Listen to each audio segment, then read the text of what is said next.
All right, good afternoon, everyone. Am I speaking to an empty room? Good afternoon, everyone. Thank you all for being here. Yesterday I became aware of an intern recruitment effort by our campaign that involved outreach by a staffer to educators at various colleges and universities and schools across the city, including CPS. As soon as I learned about the outreach to the CPS teachers, we put a stop to it.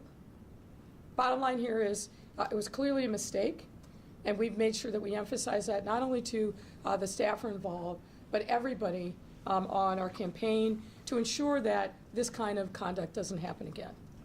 As I said, in this instance, the staffer made a mistake. It was well-intentioned, but she now recognizes that the CPS outreach, even though through publicly available sources, was not the right thing to do. And we emphasized to her and to other people in the campaign, I'm not just some candidate, I'm the mayor, and responsible for the schools, and this is the kind of outreach that never should have happened, whether through publicly available sources or not. The person who did this understands the magnitude of the issue, and frankly is mortified that this happened and that she's brought attention to herself in the campaign and notably to me in this way. That staffer and our entire staff have been firmly reminded that there must be an impenetrable wall, not just a line, but a wall between anything that happens on the political side and anything that happens on the official side, the government side, and that wall can never be breached. I have always held myself to a high ethical standard. I campaigned on it, I govern that way, and that's the way I will continue to conduct myself, and people on my team must understand that and abide by it accordingly. I've spoken to both CEO Martinez and Board Chair DeValier and apologized to them for this unnecessary distraction and mistake that is distracting from the dedicated and hard work the CPS does every single day to make sure that our kids learn in a safe and nurturing environment. So to be clear, I found out about this for the first time yesterday afternoon when we got a media inquiry. There was absolutely no nefarious intent on the part of the staff person, and there simply was no coercion. I've seen that question bubble up. There was no coercion, no intent to do that by any means by this young woman, and no city resources were used. I'll repeat again, the outreach to the CPS teachers via their emails was a mistake, should not have happened, and is not going to happen again. Let me also just say, in closing before I take your questions, but there's been some commentary about whether the staff person should be fired. You know, the easy political thing to do would be to just do that, right? Fire her, throw her body to the hungry hordes. But I don't think that's the right thing to do in this instance. I've thought a lot, since I found out about this yesterday afternoon, of my own self as a 20-something-year-old in the workplace, trying to understand how to be a professional in the workplace, how to do your job. And, you know I made mistakes as a young lawyer. And sometimes those mistakes were painful. And I got a kick in the butt from the senior lawyers that I work for. But I learned from those experiences, and they gave me the opportunity to learn. I have a lot of young women that work for me, certainly in my political campaign, but also in my administration. I think this is an important teachable moment for them. It's not lost on me that I'm a role model to young women across the city. And I think I have an obligation, given that, to make sure that I'm doing everything I can to teach and mentor. And as I said, this to me is a mistake. She gets it 100%. But it's an opportunity for all of us to learn, and for me to be a mentor and nurture her, and frankly all the other young women that are out there who rely upon me. So firing, again, as I said, would be the very easy, typical political reflex. I don't think that that's the appropriate response in this circumstance.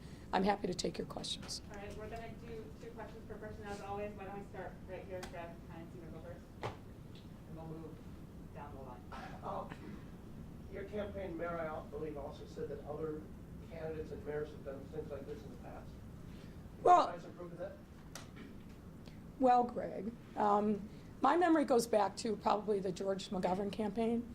Every campaign that I've ever known of or been associated with always has an effort to try to recruit young people, to get them involved.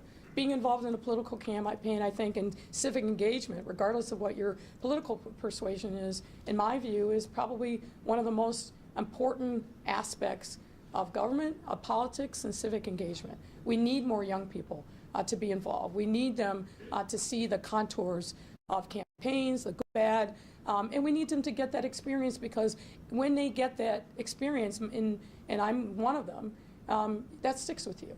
And you stay civically involved, and you do vote, and you recognize the importance of voting, which to me is the most powerful tool that we have in our American democracy. So if I may, I can think of lots of different campaigns that I've been involved in over the years. This is a very standard practice of trying to reach out and recruit people. The difference here is, and the mistake that was made, is she should not have used publicly available CPS emails to reach out to teachers. That's, I think, the difference in why I'm standing here today. Can you provide an example of another campaign which used official email accounts? No, I don't know that, and frankly, as I said, I'm not going to sit here and try to say, well, other people have done that. Not what we've said. What we've said quite clearly, and let me repeat it again, is that engaging young people in a political campaign is something that is routinely done.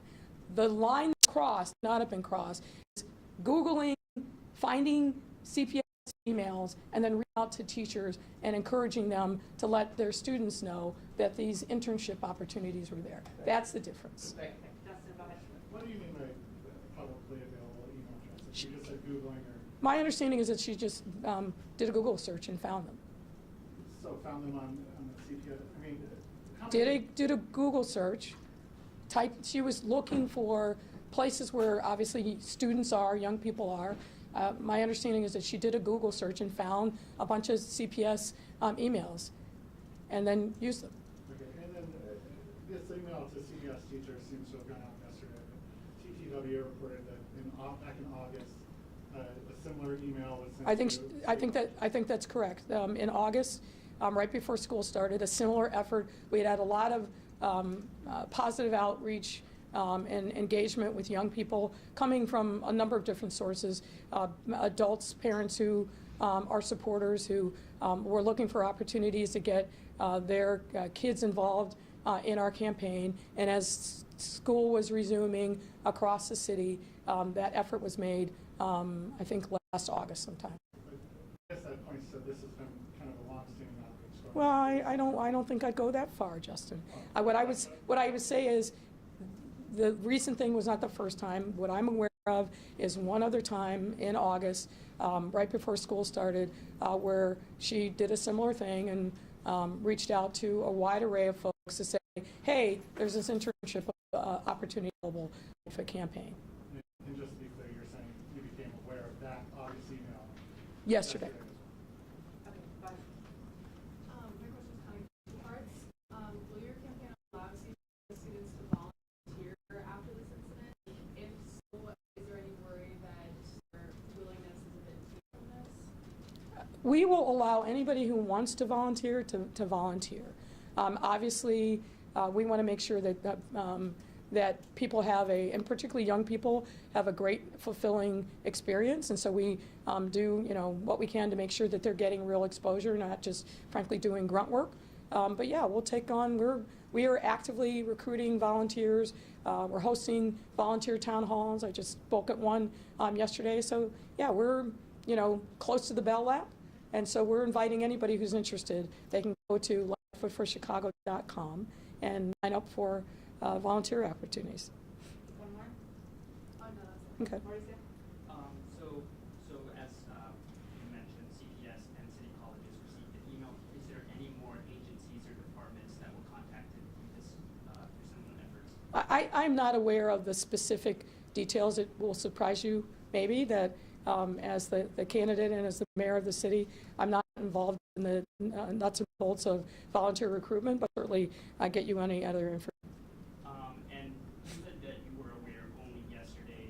You didn't conceive or approve of these emails? I'm the candidate and the mayor of the third largest city. I don't really spend time running the volunteer recruitment opportunities. I became aware of the specifics of the outreach yesterday afternoon when we got the first media inquiry. Obviously, I knew that there was being made to recruit volunteers, but the specifics, and certainly if I had known that there was CPS emails being used, to put a stop to it long before yesterday.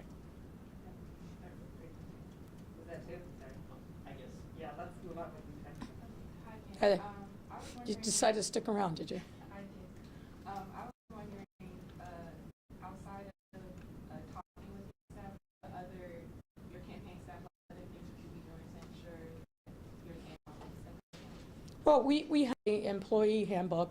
Everybody that gets on board is trained consistent with that.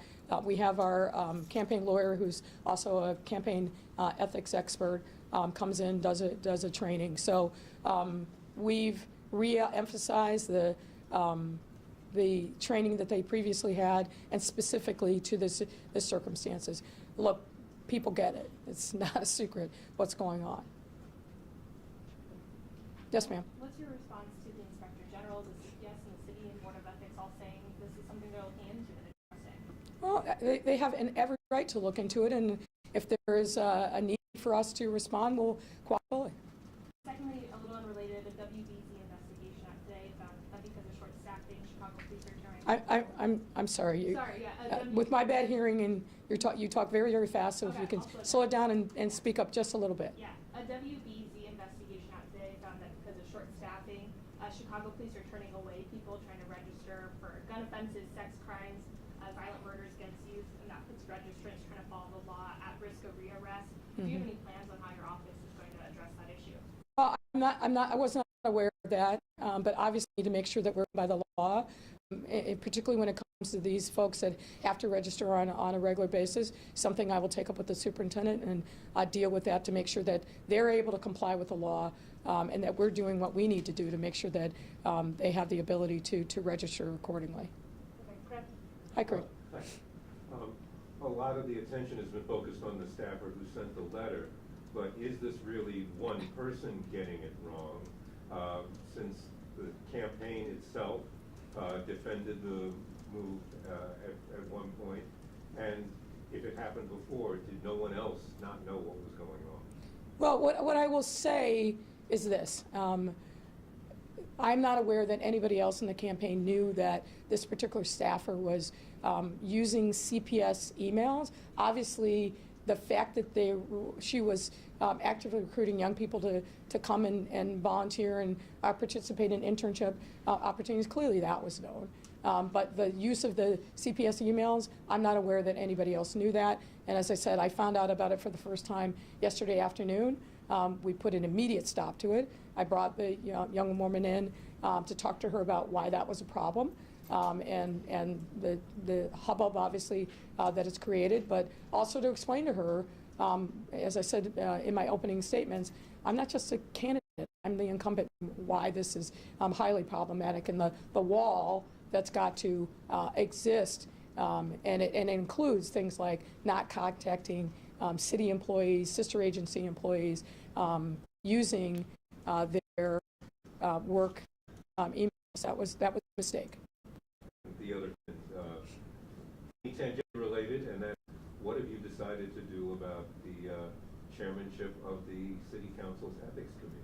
Well, there's been a lot of conversation in the media about it, but I regularly talk to my colleagues in the City Council to see if there's any specific issues that they want to bring to the fore. I've not heard of any, but if there are, I'm sure that the Ethics Committee will proceed accordingly. Sir? Hi, I'm from Bloomberg News. Okay. Is there anything that you can say on efforts to recruit more officers with the number of police kind of still being down? Well, we ended last year having hired 956 officers in a tough time to recruit, not just here in Chicago, nationwide.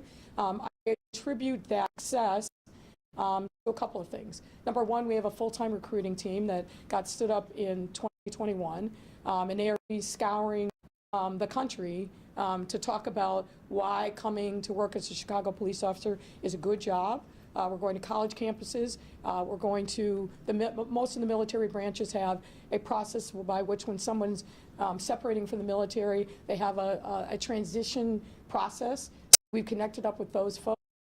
And frankly, we're also really, I think, leaning into efforts to talk to existing officers about encouraging people in their network to also inquire. It's a really, really, really hard job. And it's a really hard job and probably the toughest time to be the police. But nonetheless, people who are drawn to public service, this is a good job. It's incredibly rewarding. It's very well paid. Benefits are extraordinary. So we're, I think, with intentionality and focus, really making sure we're doing everything that we can. The other thing that I'll say that I think has contributed to it is the superintendent and his team really kind of deconstructed the whole process from application to when somebody comes into the academy and looked at where we were seeing drop-offs in the number of applicants. Because the applications are pretty high. I'm told that the typical yield is about 10%, and we're right about that. I'd like to see us, frankly, do better than what the norm is. There were places along the way that we knew that we needed to improve, one of which was something called a power test, and we were losing people because they couldn't do sit-ups. And so we've worked with them to help get applicants into shape. We talked to the state. For example, the military doesn't have a I'm told, never having tried to get into the military, I'm told doesn't have a pre-admissions physical fitness test. The goal is you go to, basically recruiting, basic training, and you work your way into physical fitness. We'd like to see that happen with policing. That is going to require a state law change, but they've given us some flexibility. But there's a number of other things that we're looking at, because I'd like to see that yield over the arc of this year be higher than 956. I'd like to see us be over 1,000.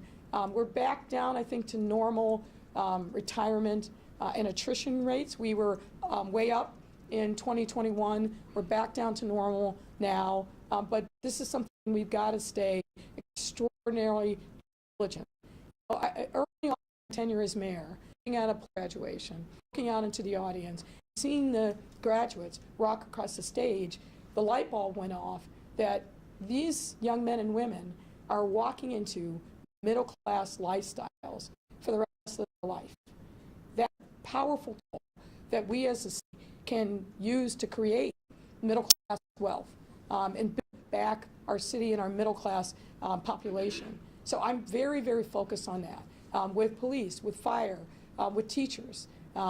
So I want to make sure not only are we doing what's necessary to keep our police population up to an appropriate level, but this is a wealth building tool as well. A group of at least 4 aldermen are calling for a council investigation. Hearing of ethics and education committees. If that gets scheduled, do you plan on complying with any requests that they have? As I said, any investigation that's out there, we will cooperate fully. Did you have a follow-up? So Greg. How Oh, go concerned ahead. are you about this, and how much do you think it's going to affect your campaign?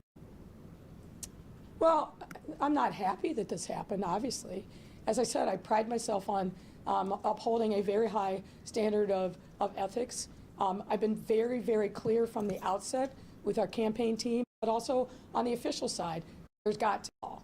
And we reemphasize that not only on the campaign side, I reemphasize that with my senior staff on the official side, and we'll just keep making sure that everybody understands that the wall can't be breached. But as I said before, it was a mistake.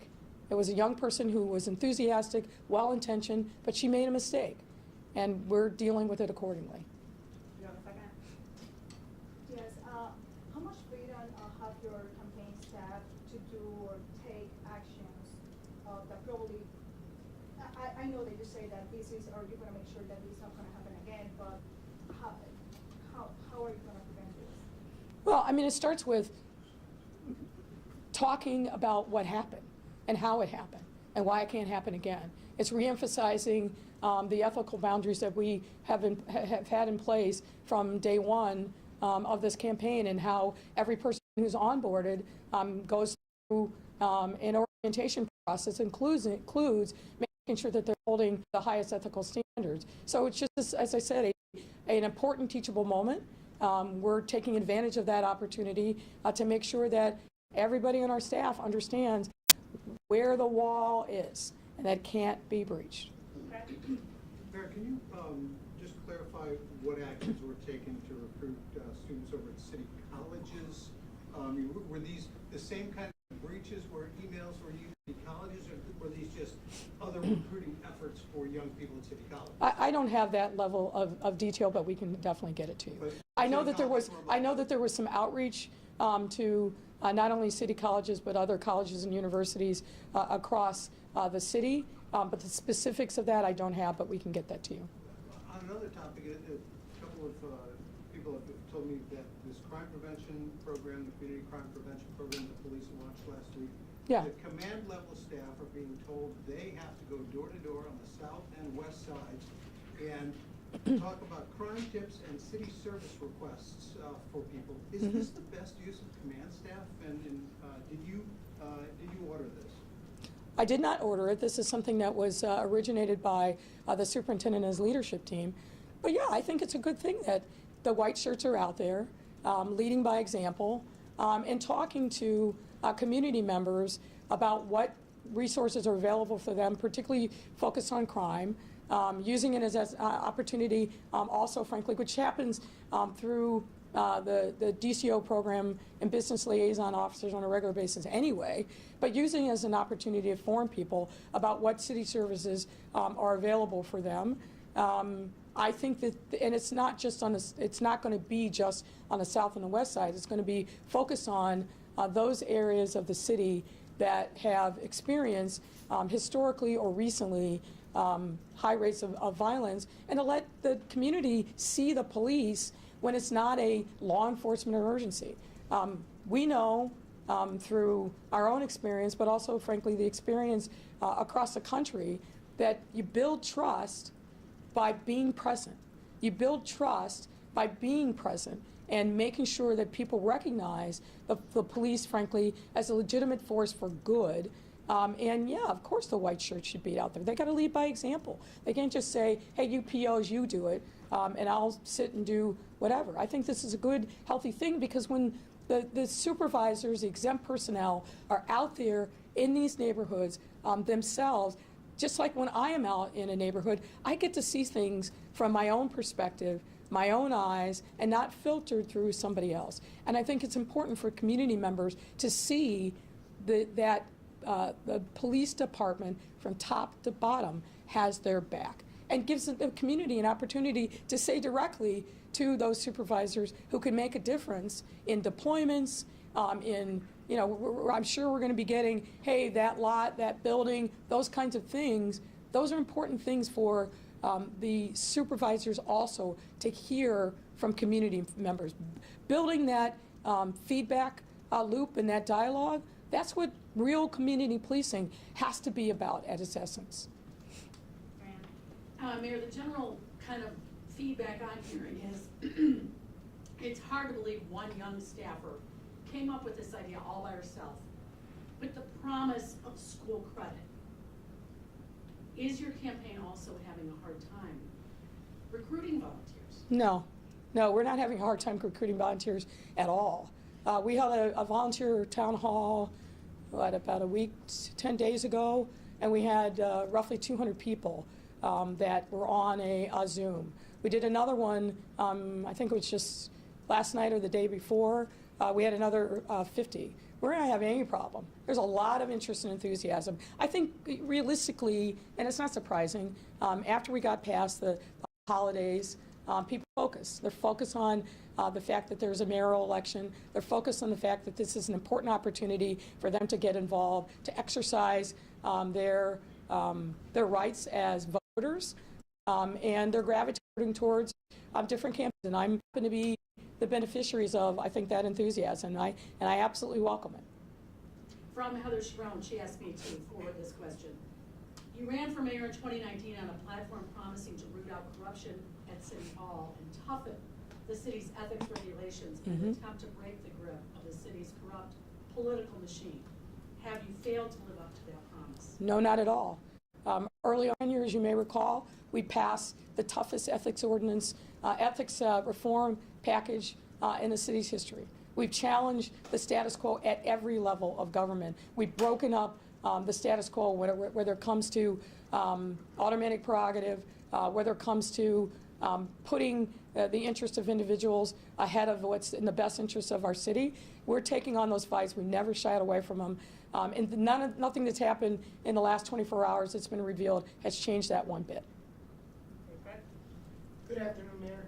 So, what kind of internal investigation have you guys done to establish that the staffer wasn't just acting alone and hadn't cleared it with supervisors or talked about it with other people in the campaign, and it wasn't just like an idea, she's like, I'm gonna do this, I'm gonna send these emails, but didn't talk about it also with people?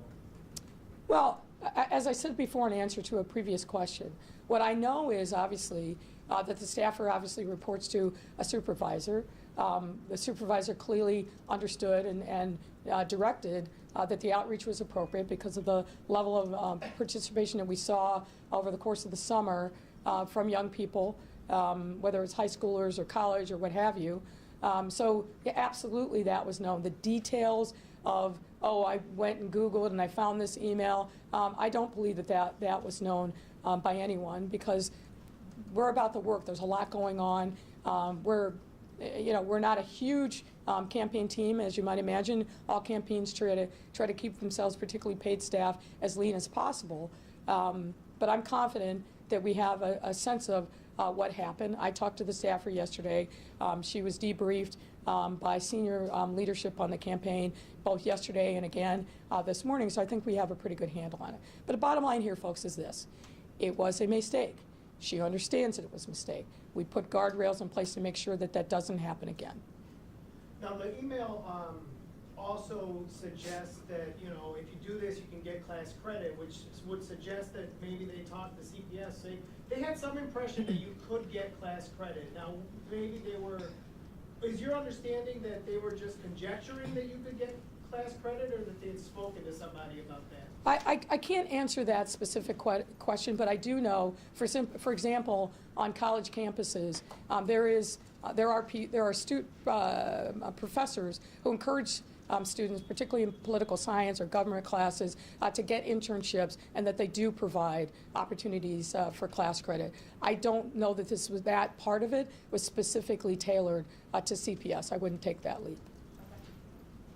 Heather. Mayor, are you apologizing for this? I think I have apologized. I apologize to Pedro Martinez. I apologize to President Devallier. This was a mistake. It should not have happened, period. You personally are apologizing. I just verbalized to you that it was a mistake. It should not happen. I just think, like it's been pointed out here a number of times, one staffer having done this. Some are saying that that's just not believable. Well, there's all sorts of speculations, but I can tell you what the facts are. It was a particular staffer who made a mistake, who used publicly available emails that she found via Google searches, and she understands why that was problematic, and that the mistake was made, and it's not going to be made again. Hi, Mayor Marissa from CPS. Do you think this will impact training for future employees who work for your campaign? Do I think it will? Impact training. Well, it already has impacted training. We redoubled our training efforts to make sure yesterday and today that our staff understands that the wall can't be breached, period. And I think, unfortunately, this is a very graphic example of what happens when it is. And I think it's going to be not only a teachable moment, but a real learning experience that the people on our staff, and particularly the young people, are going to take with them on a going forward basis. And then we have one off topic from our newsroom. What would you say to Woodlawn residents frustrated by the lack of transparency when it comes to the plans to house migrants at the closed school there? Well, I don't think there's been a lack of transparency. In fact, we have another community meeting tonight to come back and answer the questions of community members that were raised at the previous meeting that we had. So we are engaged. We've talked, and I personally have talked multiple times with the alderman. I've talked with Dr. Brazier. Our team has been engaging with other stakeholders there for a couple of weeks now since we made the decision that necessary to open up for school. So I would not say that there's any lack of transparency, quite the opposite.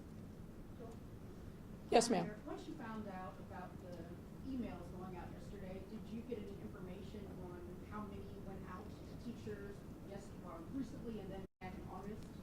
Well, what my initial reaction was I wasn't happy about the fact that it happened.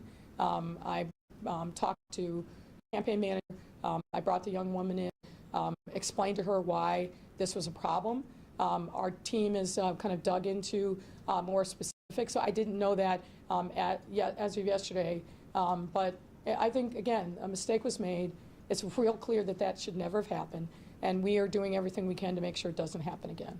You can't speculate if it's hundreds or thousands. No, I don't think it was anywhere near that. I don't want to speculate about what the number is. We're doing an accounting to come to that. We'll share that when we've got it. But like I said, it was a well-intentioned but bad mistake that shouldn't have happened. Period. Full stop. Mayor, Can you just speak up a little bit back there? Are you aware, have any students responded wanting that credit in exchange for this extra? I'm not aware of any student coming to the campaign and saying, I'm here because I want college credit. What I'm aware of is young people responding, I think, to our message of what we've done, what we've accomplished, and what our vision is for the future, and being excited about being part of this dynamic progressive campaign. That I'm certainly aware of. And just to clarify, are you aware of any conversations that were had between your office and CPS agreement on that? There was zero conversation between my office and anyone on the campaign side, the official side, and CPS. As I said, I learned about this for the first time late yesterday afternoon when we got the first media inquiry. I immediately, upon hearing about it, said cease and desist. I picked up the phone and I called CEO Martinez to read him into it. He was unaware of it. There was zero coordination, coercion, or anything else between the campaign and CPS on this issue. Zero. And I want that to be abundantly. Folks. All right, thank you all.